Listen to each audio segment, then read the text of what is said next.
भीतीला कुठल्या धमकीला भीक घालत नाही, कारण सच्चाई के लिए हम लड़ने वाले हैं, झूठों से डरने वाले हम नहीं है, हे आम्ही दाखवून दिला आहे।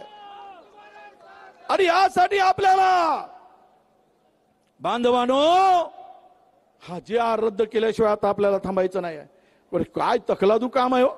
या संदर्भात आमच्या मनोहर पाटील मनोहर भाऊ अहो जी काढला, यामध्ये स्थानिक चौकशी अहवाल यांना अर्जदार यांची पार्श्वभूमी सामाजिक कशी निवडायची यासाठी हा फॉर्म आहे।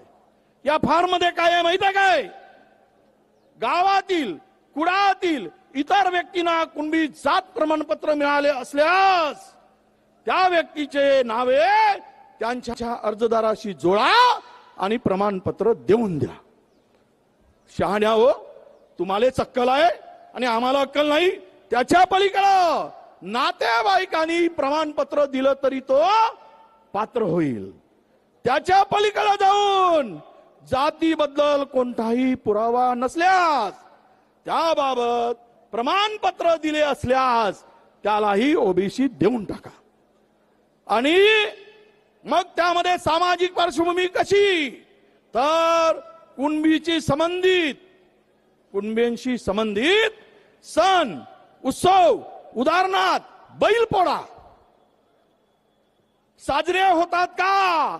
आता ज्याच्या घरी बैल तो जोडीने ते पोळ्यात साजरा करतो, परंतु बैलजोडी साजरी केली, बैलजोडी म्हणजे पोळा साजरा केला की तो ओबीसी झाला, हे यामध्ये दाखवलं आहे। आणि त्याही पुढे जाऊन पुन्हा काय म्हटलं आहे, कुणबी आपले पूर्वजांचा पेहराव हा धोतर, पूर्वजांचा पेहराव धोतर, फटका, लुगडा,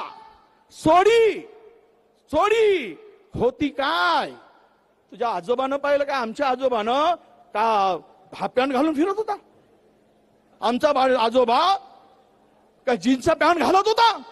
अरे सर्वांचेच पूर्वज हे धोतरच घालत होते। सर्वांचे पूर्वज आजा या लुगडच घालत होत्या। पण हे जर घालत असतील धोतर, फटका, लुगडा, चोडी, तोही का ना ओबीसी, तोही कुणबी, हे असे शहाणपणाचे जे काढले। याच्या पुढे जाऊन पाय सांगतो आपल्याला, मूळ गावात समान आडनावाची कुटुंबे व नातेवाईक कुणबा करून बहुसंख्येने राहत असतील तरी त्याला ओबीसी देऊन टाका। काय चाललंय? कुठे घेऊन चाललाय महाराष्ट्राला? अरे आमच्यामध्ये भांडण लावायचं काम केलं। हा जी काढला आणि सरकार पुरस्कृत, अरे बसा 2 मिनिट, ते 2-4 उभे आहेत, ते तुमच्या मुळावर उठला हा जी तुमचा उद्ध्वस्त करणारा हा जी तुम्हाला बर्बाद करणारा हा जी आहे। हा जी जर रद्द झाला नाही तो तुमची पिढी तुम्हाला माफ करणार नाही। म्हणून बसा। त्या गोंदियाचे आता येऊन गेलेत ना आमचे बबलू भाऊ, कुठे गेले? जेवढ्या पोलीस भरती झाल्या त्यात गोंदियाचा एकही नाही, एकही नाही। पूर्ण मराठवाड्यातून ओबीसीच्या ठिकाणी तुम्हाला काही नाही। आता महायुतीचं सरकार, मुख्यमंत्री आणि 2 उपमुख्यमंत्री तुमच्या हातात घंटा देणार आहेत आणि ओबीसीनो घंटा हलवत बसा म्हणणार आहे। हलवा घंटा, वाजवा घंटा, खुर्ची आमची आणि तुमच्या हातात घंटा, हे चाललंय ना। सर्व जागा ते बळकावतील म्हणून तुम्हाला विनंती करायला आलोय या मोर्चाच्या, फाट मोर्चाच्या माध्यमातून। आमची कोणाशी दुश्मनी नाही, मराठ्यांची अजिबात नाही। मराठा समाज बांधवांनो, हे आमच्या खूप जाती आहेत।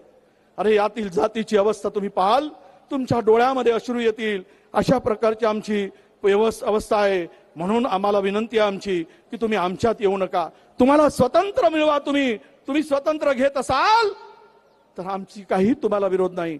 जे जे तुम्हाला ईडब्ल्यूएस मध्ये आलंय त्यावेळेस आम्हीच पाठिंबा दिला आणि आम्ही सांगितलं की कोणत्याही हालतीत मराठा समाजातील गरीब व्यक्तींना न्याय मिळाला पाहिजे, ही आमची त्यामागची भूमिका होती।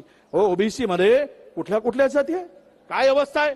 गोपाळ, नाथजोगी, ओतारी, वासुदेव, नागजोगी, वडार, कुंभार, पांगुळ, मुस्लिम, मदारी, बंजारा, बोलोहार, बेलदार, सुतार, कुंभार, ढिवर, भोई.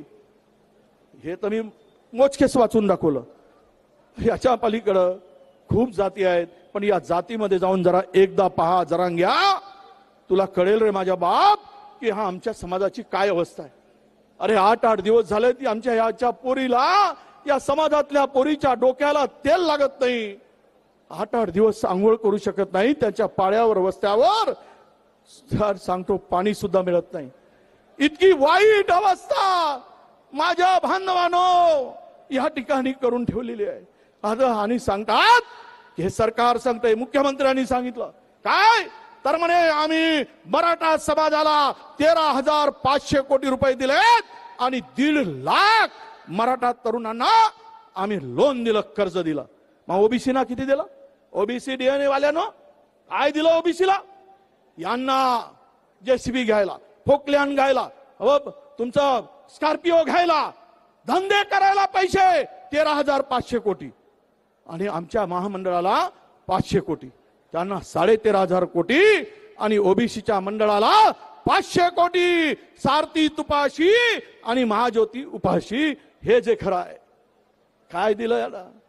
ओ तो टोले जंग सारथीची इमारत पुण्यामध्ये, अजित दादा कोल्हापूरमध्ये सुंदर इमारत, एकदम काचाची इमारत, 8-9 मजली इमारत बांधून दिली. 500 कोटी रुपये खर्च केले त्या इमारतीवर.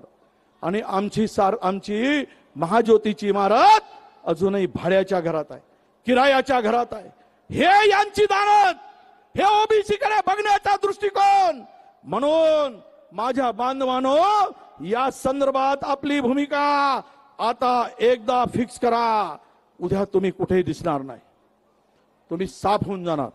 यासाठी माझी विनंती आहे आपल्याला की आपण आपल्या हक्काच्या संरक्षणासाठी कोणत्याही परिस्थितीमध्ये 2 सप्टेंबरचा GR हा रद्द झाला पाहिजे. हीच भूमिका ठेवून आपण पुढे यावं अशी माझी मागणी आहे, अशी आमची विनंती आहे. आणि हा मोर्चा, हा आक्रोश मोर्चा येतो अभी झाकी आहे.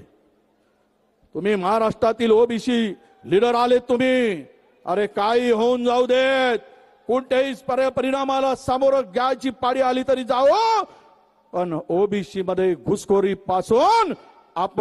पासून त्यांना थांबवू. सरकार जर थांबवत नसेल तर आपण सरकारलाही थांबवण्याची ताकद आपल्यामध्ये निर्माण करू. मी तुम्हाला विश्वास देईल. मराठवाड्यामध्ये तुम्हा सर्व नेत्यांना सांगतो, एकमेकाची डोकी फोडली जात आहे. गावाचं गाव पण हरवून गेला आहे. प्रचंड एकमेकाला मारहाण करून दोन जातीमध्ये आपल्याला आमची शक्ती विभागण्याचं काम सुरू आहे. हे म्हणतात जाऊन धनगर समाजाला आरक्षण देऊ आम्ही आदिवासी मधून, आणि आदिवासींच्या विरुद्ध उभे केले.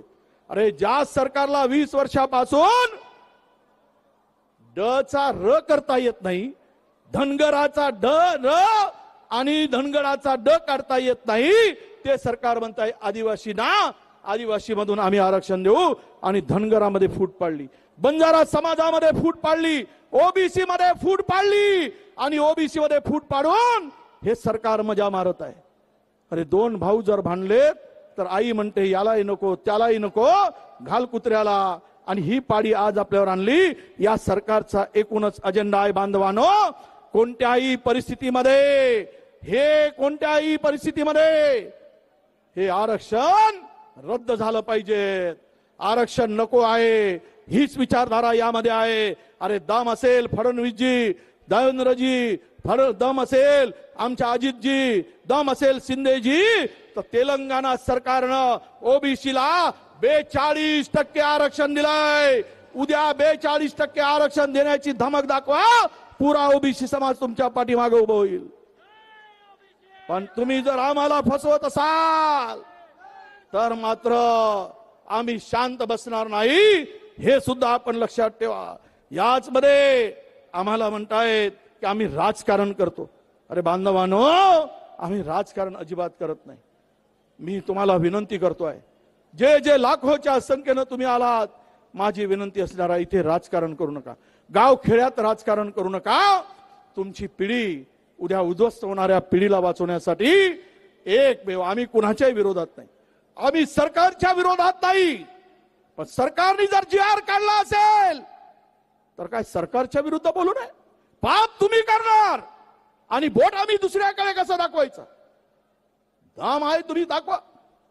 आणि एकदा यासाठी आपल्याला लढावं लागेल, कारण तो जरांगेच्या पाठीमागे, जरांगेच्या दबावात हे सरकार झुकलं आहे, कमरेपासून वाकलं आहे आणि त्यामुळं अशा प्रकारचा उद्ध्वस्त करणारा जी.आर. काढला आहे.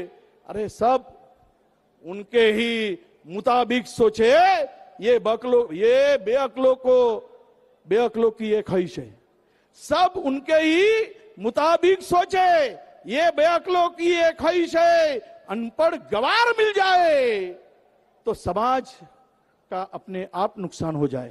या गणपड अनपढ आणि मराठा समाजाचं नुकसान करताय, हा गवार आणि मराठा समाजाचं नुकसान करताय आणि त्याला सगळेजण जाऊन पाया पडत आहेत. आणि त्याबरोबर ओबीसीचं सुद्धा प्रचंड नुकसान हे सरकार करत आहे. म्हणून माझी विनंती आहे की सगळे सोयरे, नातेसंबंध, कुळ हे सगळं स्थानिक चौकशी अहवालात आम्हाला 6 महिने लागतात ओबीसीचं प्रमाणपत्र करायसाठी.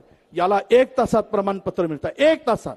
हे आमच्या भटक्यांना 2-2 वर्ष प्रमाणपत्र मिळत नाही, 2-2 वर्ष. मग आमचा समाज कुठे जायलो? आर परून फिरून तो पागल होऊन जातो तरी त्याला मिळत नाही. म्हणून आमची विनंती आहे, बांधवानो, ओबीसी बांधवानो, जागृत व्हा, लढण्यासाठी सिद्ध व्हा.